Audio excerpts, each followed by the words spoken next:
Hi hi hello ನಮಸ್ಕಾರ ಎಲ್ಲರಿಗೂ nature spirit nine at Kannada tarot call ರೀಡಿಂಗಿಗೆ ವೆಲ್ಕಮ್. ಇವತ್ತು ನಾನು ತಗೋತಾ ಇರುವಂತಹ ರೀಡಿಂಗ್ ಯಾವುದು ಅನ್ನೋದಾದರೆ ಟ್ರೂತ್ ಆರ್ ಡೇರಿಗೆ ಸಂಬಂಧಪಟ್ಟಂತಹ ರೀಡಿಂಗನ್ನು ತಗೋತಾ ಇದ್ದೀನಿ. ಟ್ರೂತ್ ಆರ್ ಡೇರ್ ಅಂದರೆ ಏನು? ನಿಮ್ಮ ಪರ್ಸನ್ ನಿಮಗೆ ಯಾವುದಾದ್ರೂ ಒಂದು ಸತ್ಯವನ್ನು ಹೇಳಬೇಕು ಅಂತ ಅಂದ್ಕೊಂಡಿದ್ರೆ ಯಾವ ಸತ್ಯವನ್ನು ನಿಮಗೆ ಹೇಳಬೇಕು ಅಂತ ಅಂದ್ಕೊಂಡಿದ್ದಾರೆ ಅನ್ನೋದ್ರ ವಿಚಾರವಾಗಿ ಟ್ರೂತನ್ನು ನೀವು ಆಯ್ಕೆ ಮಾಡಬೇಕಾಗತ್ತೆ. ಡೇರಿಗೆ ಸಂಬಂಧಪಟ್ಟಂತೆ ಯಾವ ವಿಚಾರವನ್ನು ನೀವು ನಿಮ್ಮ ಹತ್ರ ಧೈರ್ಯವಾಗಿ ಶೇರ್ ಮಾಡ್ಕೋಬೇಕು ಅಂತ ಇದ್ದಾರೆ. ಸತ್ಯ ಅನ್ನೋದಾದರೆ ಯಾವ ಸತ್ಯವನ್ನು ನಿಮ್ಮ ಹತ್ರ ಬಚ್ಚಿಟ್ಟಿದ್ರು ಅದನ್ನು ನಿಮ್ಮ ಹತ್ರ ಯಾವ ಸತ್ಯವನ್ನು ಹೇಳ್ಕೊಳ್ಳೋದಕ್ಕೆ ಬಯಸ್ತಾ ಇದ್ದಾರೆ ಅನ್ನೋದು ಟ್ರೂತಿಗೆ ಸಂಬಂಧಪಟ್ಟಂತೆ ಇರುತ್ತೆ. ಇನ್ನೊಂದು ಡೇರಿಗೆ ಸಂಬಂಧಪಟ್ಟಂತೆ ಅಂದರೆ ಧೈರ್ಯವಾಗಿ ನಿಮಗೆ ಪ್ರಪೋಸಲನ್ನು ಮಾಡಬೇಕಾ ಅಥವಾ ಧೈರ್ಯವಾಗಿ ಕೆಲವು ವಿಚಾರಗಳನ್ನು ಅವರು ಕೆಲವೊಂದು ತಪ್ಪುಗಳನ್ನು ಮಾಡಿದರೆ ಅದನ್ನು ನಿಮ್ಮ ಹತ್ರ ಹೇಳ್ಕೊಳ್ಳುವಂತಹ ಅಥವಾ ಶೇರಿಂಗನ್ನು ಮಾಡುವಂತಹ ಸಾಧ್ಯತೆಗಳಿದೆಯಾ ಅನ್ನುವಂತಹ ವಿಚಾರಕ್ಕೆ ಸಂಬಂಧಪಟ್ಟಂತಹ ರೀಡಿಂಗ್ ಆಗಿರುತ್ತೆ. ಇದೆಲ್ಲವೂ ಕೂಡ ಇನ್ ಜನರಲ್ ಆಗಿರುವಂತಹ ರೀಡಿಂಗ್ ಆಗಿರೋದ್ರಿಂದ ನಿಮಗೆ ರಿಸೋನೇಟ್ ಆದರೆ ಮಾತ್ರ ತಗೊಳ್ಳಿ. ಹಾಗೆಯೇ ಸ್ಕ್ರೀನ್ ಮೇಲೆ ಕಾಣ್ತಾ ಇರುವಂತಹ ಒಂದು ನಂಬರ್ ಅದು ಪರ್ಸನಲ್ ರೀಡಿಂಗಿನ ನಂಬರ್ ಆಗಿರುತ್ತೆ. ಯಾರಿಗೆಲ್ಲ ಪರ್ಸನಲ್ ರೀಡಿಂಗಿನ ಅವಶ್ಯಕತೆ ಇದೆಯೋ ಅವೆಲ್ಲರೂ ಕೂಡ ವಾಟ್ಸಪ್ ಮೆಸೇಜ್ ಅನ್ನು ಮಾಡೋದ್ರ ಮೂಲಕ ಪೇ ಮಾಡಿ ನಿಮ್ಮ ರೀಡಿಂಗ್ಸ್ಗಳನ್ನು ನೀವು ತಗೋಬಹುದಾಗಿರುತ್ತೆ. ಓಕೆ, ಸೊ ರೀಡಿಂಗ್ಗಳನ್ನು ತಗೊಳ್ಳೋದಕ್ಕೆ ಮುಂಚಿತವಾಗಿ ಏನು ಮಾಡಬೇಕು? ಟ್ರೂತ್ ಆರ್ ಡೇರಿನ ವಿಚಾರಕ್ಕೆ ಸಂಬಂಧಪಟ್ಟಂತೆ ನೀವು ಆಯ್ಕೆಗಳನ್ನು ಮಾಡಬೇಕಾಗತ್ತೆ. ನಾನು ನಿಮಗೆ ವರ್ಡನ್ನೇ ನಿಮಗೆ ಆಯ್ಕೆಯಾಗಿ ಕೊಟ್ಟಿದ್ದೇನೆ. ಟ್ರೂತ್ ಅನ್ನುವಂತಹ ವರ್ಡನ್ನು ನೀವು ಆಯ್ಕೆಯನ್ನು ಮಾಡಿಕೊಂಡ್ರೆ ನಿಮ್ಮ ಪರ್ಸನ್ ನಿಮ್ಮ ಹತ್ರ ಯಾವ ಸತ್ಯವನ್ನು ಹೇಳಬೇಕು ಅಂತ ಅಂದ್ಕೊಂಡಿದ್ದಾರೆ ಅನ್ನುವಂತಹ ವಿಚಾರಕ್ಕೆ ನಿಮಗೆ ಇನ್ಫಾರ್ಮೇಶನ್ ಸಿಗುತ್ತೆ. ಡೇರಿಗೆ ಸಂಬಂಧಪಟ್ಟಂತೆ ನೀವು ಡೇರ್ ಅನ್ನುವಂತಹ ಒಂದು ಪದವನ್ನು ನೀವು ಆಯ್ಕೆ ಮಾಡಿಕೊಂಡ್ರೆ ನಿಮ್ಮ ಪರ್ಸನ್ ನಿಮಗೆ ಧೈರ್ಯವಾಗಿ ಯಾವ ವಿಚಾರವನ್ನು ಹೇಳಬೇಕು ಅಂತ ಅಂದ್ಕೊಂಡಿದ್ದಾರೆ. ಇಷ್ಟು ವರ್ಷ ಹೇಳದೆ ಉಳಿದಿರುವಂತಹ ಕೆಲವೊಂದು ಧೈರ್ಯವಾಗಿ ಹೇಳೋಕ್ಕಾಗದೇ ಇರುವಂತಹ ಕೆಲವು ವಿಚಾರಗಳಿದ್ರೆ ಅದನ್ನೇನಾದರೂ ಹೇಳ್ತಾರಾ ಅನ್ನೋದ್ರ ಬಗ್ಗೆ ನಾವು ತಗೋಬಹುದಾಗಿರುತ್ತೆ. ಹಾಗೇನೆ ಇದು ಒಂದು ಟೈಮ್ಲೆಸ್ ಆದಂತಹ ರೀಡಿಂಗ್ ಆಗಿರೋದ್ರಿಂದ ನಿಮಗೆ ಯಾವಾಗ ಬೇಕೋ ಅಂದರೆ ನೀವು ಯಾವಾಗ ಫಸ್ಟ್ ಟೈಮ್ ಈ ವಿಡಿಯೋನ ಕ್ಲಿಕ್ ಮಾಡಿ ನೋಡ್ತಿರೋ ಆವಾಗ ನಿಮಗೆ ಅನ್ವಯವಾಗುವಂತಹ ರೀಡಿಂಗ್ ಆಗಿರುತ್ತೆ. ಇಲ್ಲ ನನಗೆ ಎರಡೂ ಸತ್ಯಗಳು ಬೇಕು ಅನ್ನೋದಾದ್ರೆ ನೀವು ಫುಲ್ ವಿಡಿಯೋನೇ ನೋಡಬೇಕಾಗುತ್ತೆ. ಟ್ರೂತ್ ಮತ್ತು ಡೇರಿನ ಎರಡು ಇನ್ಫಾರ್ಮೇಷನ್ಸ್ ನಿಮಗೆ ಸಿಗ್ತಾ ಹೋಗುತ್ತೆ. ಓಕೆ, ರೀಡಿಂಗನ್ನು ಶುರು ಮಾಡೋಣ. Okay, let's start. ಸೊ ನೀವು ಟ್ರೂತನ್ನು ಆಯ್ಕೆ ಮಾಡ್ಕೊಂಡಿದ್ರೆ ಅದು ಫೈಲ್ ನಂಬರ್ 1, ಡೇರನ್ನು ಆಯ್ಕೆ ಮಾಡ್ಕೊಂಡಿದ್ರೆ ಫೈಲ್ ನಂಬರ್ 2 ಆಗಿರುತ್ತೆ. ಓಕೆ, ಸೊ ಸ್ಪಿರಿಟ್ಸ್ ಟ್ರೂತಿನ ವಿಚಾರಕ್ಕೆ ಸಂಬಂಧಪಟ್ಟಂತೆ ಡೀಟೇಲ್ಸ್ ಅನ್ನು ಕೊಡಿ. ನಿಮ್ಮ ಪರ್ಸನ್ ನಿಮಗೆ ಯಾವ ಸತ್ಯವನ್ನ ನಿಮ್ಮ ಹತ್ರ ಶೇರ್ ಮಾಡ್ಕೋಬೇಕು ಅಂತ ಇದ್ದಾರೆ ಅನ್ನೋದ್ರ ಬಗ್ಗೆ ನಾವು ರೀಡಿಂಗ್ ಅನ್ನ ತಗೊಳ್ಳೋಣ. ಸೊ ಸ್ಪಿರಿಟ್ಸ್ ಪ್ಲೀಸ್ ಹೆಲ್ಪ್ ಮಾಡಿ. ಯಾವ ಸತ್ಯವನ್ನ ಹೇಳಬೇಕು ಅಂತ ಅನ್ಕೊಂಡಿದ್ದಾರೆ? ಓಕೆ,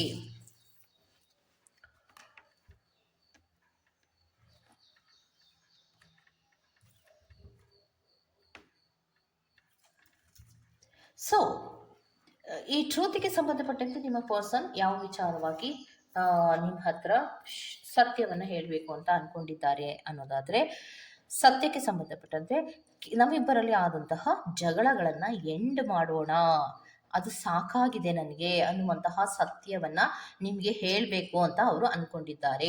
ಅಂದರೆ ಸಾಕಾಗಿದೆ, ಜಗಳಗಳಿಂದ ಯಾವುದೇ ರೀತಿಯ ಪ್ರಯೋಜನಗಳಿಲ್ಲ, ಸೊ ನಾನು ರಿಯೂನಿಯನನ್ನು ನಿಮ್ಮ ಹತ್ರ ಮಾಡ್ಕೋಬೇಕು, ಇದು ನಿಜವಾಗ್ಲೂ ನಾನು ಅನ್ಕೋತಾ ಇರುವಂತಹದ್ದು, ಈ ಜಗಳ ಏನೂ ಬೇಡ ಅನ್ನುವಂತಹ ಮನಸ್ಥಿತಿಗಳಲ್ಲಿ ಇದ್ದಾರೆ ಅನ್ನುವಂತಹದ್ದನ್ನು ರೆಪ್ರೆಸೆಂಟ್ ಮಾಡ್ತಾರೆ. ಅದೇ ವಿಚಾರವನ್ನು ನಿಮ್ಮ ಹತ್ರ ಹೇಳಬೇಕು ಅಂತ ಅನ್ಕೊಳ್ತಾ ಇರೋದು, ಇದೇ ಸತ್ಯವನ್ನ ನಿಮಗೆ ಹೇಳಬೇಕು ಅಂತ ಅನ್ಕೋತಾ ಇದ್ದಾರೆ.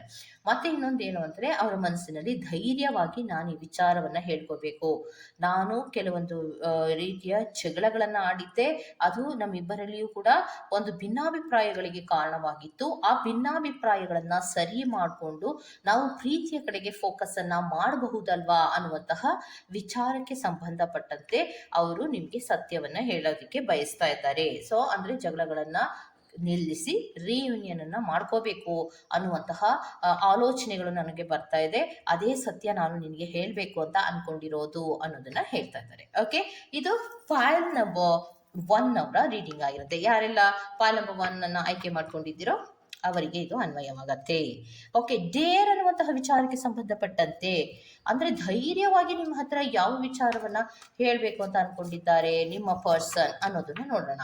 ಅಂದ್ರೆ ಧೈರ್ಯವಾಗಿ ಏನನ್ನ ವಿಚಾರವನ್ನ ಹೇಳಬೇಕು ಅನ್ಕೊಂಡಿದ್ದಾರೆ ಅದನ್ನ ನಿಮಗೆ ಹೇಳದೆ ಯಾವುದಾದ್ರೂ ಕೆಲಸವನ್ನ ಮಾಡಿದ್ರೆ ಅಥವಾ ನಿಮಗೆ ಬಚ್ಚಿಟ್ಟಿದ್ದು ಎಷ್ಟೋ ದಿನಗಳಿಂದ ಈ ವಿಚಾರವನ್ನ ಹೇಳಕ್ಕಾಗದೆ ಒದ್ದಾಡ್ತಾ ಇದ್ರೆ ಅಥವಾ ಯಾವುದೋ ವಿಚಾರಗಳಿಂದ ಅವರು ಲಾಸಸ್ಗಳಾಗಿ ಅದನ್ನ ನಿಮ್ಮ ಹತ್ರ ಹೇಳ್ದೆ ಹಾಗೆಯೇ ಉಳ್ಕೊಂಡಿದ್ರೆ ಆ ಸತ್ಯಗಳು ಇಲ್ಲಿ ಬರುತ್ತೆ. ಓಕೆ, ಸೊ ಕಾರ್ಡನ್ನು ಶಫಲ್ ಮಾಡಿ ತಗೊಳ್ಳೋಣ. ಧೈರ್ಯವಾಗಿ ಅವರು ನಿಮಗೆ ಯಾವ ವಿಚಾರವನ್ನ ಹೇಳಬೇಕು ಅನ್ನುವಂತಹ ಮನಸ್ಥಿತಿಗಳಲ್ಲಿ ಇದ್ದಾರೆ ಅನ್ನೋದನ್ನ ನೋಡ್ಬೇಡ. ಸೊ ಸ್ಪಿರಿಟ್ಸ್ ಪ್ಲೀಸ್ ಹೆಲ್ಪ್ ಮಾಡಿ. ಪಾಲ್ ನಂಬರ್ 2 ಡೇರನ್ನ ಯಾರೆಲ್ಲ ಆಯ್ಕೆ ಮಾಡ್ಕೊಂಡಿದ್ದಾರೆ ಅವರಿಗೆ ಏನ್ ರೀಡಿಂಗ್ ಕೊಡ್ತೀರಾ ಸ್ಪಿರಿಟ್ಸ್? ಧೈರ್ಯವಾಗಿ ಯಾವ ವಿಚಾರವನ್ನ ಹೇಳಬೇಕು ಅಂತ ಪ್ರೀತಿಯ ವ್ಯಕ್ತಿ ಅನ್ಕೊಂಡಿದ್ದಾರೆ. ಓಕೆ, ಸೊ ಇನ್ನೊಂದು ಕಾರ್ಡ್ ಅನ್ನ ಕೊಡಿ ಸ್ಪಿರಿಟ್.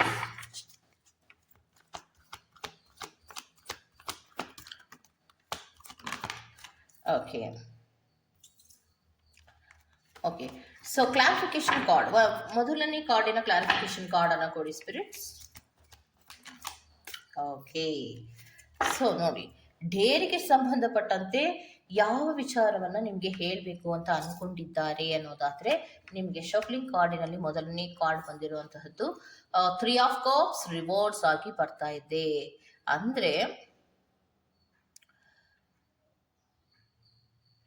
ನಾನು ಇವಾಗ ಒಂಟಿಯಾಗಿ ಇದ್ದೇನೆ, ಪ್ರೀತಿಯ ವಿಚಾರದಲ್ಲಿ ಹಲವಾರು ಇಂಬ್ಯಾಲೆನ್ಸ್ಗಳಾಗಿದೆ, ಅದು ಅಲ್ದಿರ ನನ್ನ ಲೈಫಿನಲ್ಲಿಯೇ ಹಲವಾರು ಇಂಬ್ಯಾಲೆನ್ಸ್ಗಳಾಗಿದೆ, ನನ್ನ ವಿಚಾರದಲ್ಲಿ ತುಂಬ ಗಾಸಿಪ್ಗಳು ಇವಾಗ ನಡೀತಾ ಇದೆ, ಏನಾಗ್ತಾ ಇದೆ ಅನ್ನೋದೇ ನನಗೆ ಗೊತ್ತಾಗ್ತಾ ಇಲ್ಲ.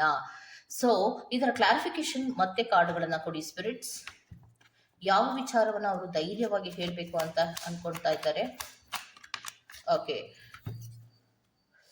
ಸೊ ಓಕೆ, ಎಗೇನ್ ಇವರು ಹೇಳ್ತಾ ಇರೋದು ಏನಂದ್ರೆ ರಿಯೂನಿಯನ್ನಿನ ವಿಚಾರವಾಗಿಯೇ ಮಾತಾಡ್ತಾ ಇದ್ದಾರೆ. ಸೊ ಗಾಸಿಪ್ಗಳು, ಪ್ರೀತಿಯ ವಿಚಾರದಲ್ಲಿ ಹಲವಾರು ಗಾಸಿಪ್ಗಳಾಯ್ತು, ಅದರಿಂದ ನಾವು ಬೇರೆ ಬೇರೆ ಆಗ್ಬೇಕಾಯ್ತು, ಮತ್ತೆ ಲೋನ್ಲಿನೆಸ್ ಆಗಿ ಇರಬೇಕಾಯ್ತು. ಪ್ರೀತಿಯ ವಿಚಾರದಲ್ಲಿ ಹಲವಾರು ಇಂಬ್ಯಾಲೆನ್ಸ್ಗಳಾಯ್ತು, ಕೆಲವೊಬ್ರು ಪ್ರೀತಿಯಲ್ಲಿ ಥರ್ಡ್ ಪಾರ್ಟಿ ಸಿಚುಯೇಷನ್ಗಳಾಯ್ತು. ಥರ್ಡ್ ಪಾರ್ಟಿ ಸಿಚುಯೇಷನ್ಗಳಾದಾಗ ಕೆಲವೊಮ್ಮೆ ಏನಾಯ್ತು ಅನ್ನೋದಾದ್ರೆ ಕೆಲವೊಂದು ವಿಚಾರಗಳು ಬಚ್ಚಿಡಬೇಕಾಗಿರೋ ಪರಿಸ್ಥಿತಿಗಳು ಬಂತು, ಅದನ್ನ ನಿನಗೆ ಹೇಳಕ್ಕೆ ಆಗ್ಲೇ ಇಲ್ಲ. ಥರ್ಡ್ ಪಾರ್ಟಿ ಸಿಚುಯೇಷನ್ಗಳಲ್ಲಿ ನಾವು ಎಂಟ್ರಿ ಆದಾಗ ನಮ್ಮಿಬ್ಬರ ಪ್ರೀತಿಯಲ್ಲಿ ಇಂಬ್ಯಾಲೆನ್ಸ್ಗಳಾದ ತದನಂತರದಲ್ಲಿ ಪ್ರೀತಿಯಲ್ಲಿ ಹಲವಾರು ಗ್ಯಾಸಿಪ್ಗಳಾಯ್ತು, ಹಲವಾರು ಮಿಸ್ಅಂಡರ್ಸ್ಟ್ಯಾಂಡಿಂಗ್ಗಳಾಯ್ತು, ಮತ್ತೆ ಹಲವಾರು ಮಿಸ್ಅಂಡರ್ಸ್ಟ್ಯಾಂಡಿಂಗ್ಗಳ ತದನಂತರದಲ್ಲಿ ಪ್ರೀತಿಯಲ್ಲಿ ಸರಿ ಹೋಗೋದೇ ಇಲ್ಲ ಅಂದಾಗ ನಾವಿಬ್ಬರು ಬೇರೆ ಬೇರೆ ಆಗ್ಬೇಕಾಯ್ತು. ಸೊ ಯಾವಾಗ ನಾವು ಬೇರೆ ಬೇರೆ ಆದ್ವೋ ಅಂತಹ ಸಂದರ್ಭದಲ್ಲಿ ನನಗನ್ನಿಸ್ತಾ ಇದೆ ಈಗ ನಾನು ಒಂಟಿಯಾಗಿದ್ದೇನೆ, ಇದು ನನಗೆ ಬೇಡವಾಗಿತ್ತು, ಈ ವಿಚಾರಗಳು ನನಗೆ ಬೇಡವಾಗಿತ್ತು, ನಾನು ನಿನ್ನ ಹತ್ರ ಕೆಲವೊಂದು ವಿಚಾರಗಳನ್ನ ಬಚ್ಚಿಟ್ಟಿದ್ದೆ. ಯಾಕೆಂದ್ರೆ ಬರೀ ಥರ್ಡ್ ಪಾರ್ಟಿ ಸಿಚುಯೇಷನ್ ಅಲ್ಲ, ಅದನ್ನ ಮಿಗಿಲಾದದ್ದು ಕೂಡ ಕೆಲವೊಂದು ವಿಚಾರಗಳನ್ನ ನಿಮ್ಮ ಪರ್ಸನ್ ನಿಮ್ಮಿಂದ ಬಚ್ಚಿಟ್ಟಿದ್ರು. ಅದರಿಂದ ಬೇರೆಯವರಿಂದ ನಿಮ್ಗೆ ವಿಚಾರಗಳು ತಿಳಿದಾಗ ಅದು ನಿಮ್ಗೆ ಬೇಜಾರಾಗಿರತ್ತೆ. ಅಂತಹ ಸಂದರ್ಭದಲ್ಲಿ ನಿಮ್ಮಿಬ್ಬರಲ್ಲಿಯೂ ಕೂಡ ಭಿನ್ನಾಭಿಪ್ರಾಯಗಳು ಮೂಡಿರುವಂತಹ ಸಾಧ್ಯತೆಗಳು ಇರುತ್ತೆ. ಸೊ ಇವಾಗ ಏನ್ ಹೇಳ್ತಾ ಇದ್ದಾರೆ ಅಂದ್ರೆ ಆಯ್ತು, ಆಗಿತ್ತಾಯ್ತು, ಈಗ ನಾನು ಧೈರ್ಯವಾಗಿ ನಾನು ರಿಯೂನಿಯನ್ ಮಾಡ್ಕೊಳ್ಳೋದಕ್ಕೆ ಪ್ರಯತ್ನವನ್ನ ಮಾಡ್ತೀನಿ, ಆದ್ರೆ ಹಳೆಯ ನೆನಪುಗಳು ತುಂಬಾ ಕಾಡ್ತಾ ಇದೆ ನನಗೆ, ಅದನ್ನ ಧೈರ್ಯವಾಗಿ ನಿನ್ನ ಹತ್ರ ಹೇಳ್ಕೋಬೇಕು ಅಂತ ಅನ್ಕೊಂಡಿದ್ದೀನಿ. ನಾನು ಎಷ್ಟೋ ಬಾರಿ ನಿನ್ನ ಹತ್ರ ಜಗಳವನ್ನ ಮಾಡುವಾಗಲಿ, ಎಷ್ಟೋ ವಿಚಾರಗಳನ್ನ ಬಚ್ಚಿಡುವಾಗಲಿ, ಏನಪ್ಪ ನೀವೇನ ಬಿಟ್ಟಿರೋಕ್ಕಾಗೋದಿಲ್ವಾ, ಆಗತ್ತೆ ನನ್ನ ಕೈಲಿ ಅಂತ ಎಷ್ಟೋ ಬಾರಿ ನಾನು ಅನ್ಕೊಂಡು ನಿಮ್ಮ ಹತ್ರ ಜಗಳಗಳನ್ನ ಮಾಡಿದ್ದೆ, ಪ್ರೀತಿ ಇಂಬ್ಯಾಲೆನ್ಸ್ಗಳನ್ನ ಮಾಡಿದ್ದೆ.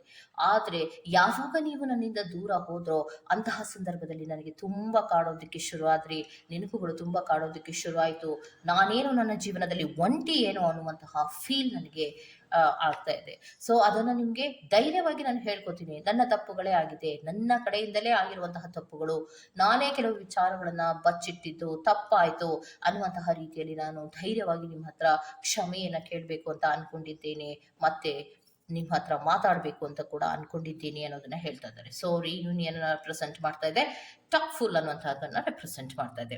ಅಂದ್ರೆ ಏನು, ನಾನು ನಿಮ್ಮ ಹತ್ರ ಓಪನ್ ಅಪ್ ಆಗಿ ನಿಮ್ಮ ಹತ್ರ ಎಲ್ಲ ವಿಚಾರಗಳನ್ನ ಮಾತಾಡಿ ಧೈರ್ಯವಾಗಿ ನಾನು ನನ್ನ ಪ್ರೀತಿಯ ಕೆಲವೊಂದು ಮಿಸ್ಅಂಡರ್ಸ್ಟ್ಯಾಂಡಿಂಗ್ಗಳನ್ನ ಅಥವಾ ಕೆಲವೊಂದು ಇಂಬ್ಯಾಲೆನ್ಸ್ಗಳನ್ನ ಸರಿ ಮಾಡ್ಕೋತೀನಿ, ಆ ಧೈರ್ಯ ನನ್ನಲ್ಲಿ ಇದೆ ಅನ್ನುವಂತಹ ಒಂದು ಡೇರಿಂಗ್ ಆದಂತಹ ಡಿಸಿಷನ್ ಅನ್ನ ನಿಮ್ಮ ಪರ್ಸನ್ ನಿಮ್ಮ ಪ್ರೀತಿಯ ವಿಚಾರವಾಗಿ ತಗೋತಾ ಇದ್ದಾರೆ ಅನ್ನುವಂಥದ್ದನ್ನ ರೆಪ್ರೆಸೆಂಟ್ ಮಾಡ್ತಾ ಇದೆ. ಓಕೆ, ಸೊ ಇದಿಷ್ಟು ಪಾಲ್ ನಂಬರ್ 2 ಅವರ ರೀಡಿಂಗ್ ಆಗಿರುತ್ತೆ. ಈ ತರಹದ ರೀಡಿಂಗ್ ನಿಮ್ಗೆ ಇಷ್ಟ ಆಗಿದೆ ದಯವಿಟ್ಟು ಸಬ್ಸ್ಕ್ರೈಬ್ ಮಾಡಿ, ಪಕ್ಕದಲ್ಲಿರುವಂತಹ ಬೆಲ್ ಐಕಾನ್ ಅನ್ನ ಪ್ರೆಸ್ ಮಾಡಿ. ನಾನು ನಿಮ್ಮನ್ನ ಮತ್ತೊಂದು ರೀಡಿಂಗ್ ಗಳಲ್ಲಿ ಸಿಗ್ತೇನೆ ಅಂತ ಹೇಳ್ತೀನಿ. ಅಲ್ಲಿವರೆಗೂ ಚೆಕ್, ಬಾಯ್.